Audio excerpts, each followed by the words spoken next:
9వ అధ్యాయం విశుద్ధ భక్తికి సంబంధించినది. విశుద్ధ భక్తి అంటే కల్మషం లేని అత్యంత స్వచ్ఛమైన భక్తి అని అర్థం. విశుద్ధ భక్తియుత సేవలో శ్రవణం, కీర్తనం, స్మరణం, సేవించడం, అర్చించడం, వందనం, విధేయత కలిగి ఉండడం, స్నేహం కొనసాగించడం, సమస్తం సమర్పించడం అనే 9 రకాల కార్యాలు ఉంటాయి. అర్జున, నీవు అసూయ లేని వాడివి, అందుకే నీకు అత్యంత రహస్యమైన జ్ఞానాన్ని, దాని అనుభవాన్ని ఉపదేశిస్తాను. దీనిని గ్రహిస్తే చాలు, నీవు అశుభకరమైన ఈ సంసార బంధాల నుండి విముక్తుడు అవుతావు.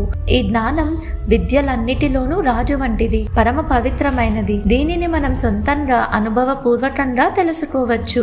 ఇది ధర్మబద్ధకమైనది, ఆచరించడానికి చాలా సులభమైనది, ఇంకా ఎప్పటికీ నశించనిది. అయితే ఈ పరమసత్యంపై విశ్వాసం లేని వారు భగవంతుడిని చేరుకోలేరు. వారు జననం మరణాలచే మృత్యు చక్రంలో పడి నిరంతరం కొట్టుమిట్టాడుతూ ఉంటారు.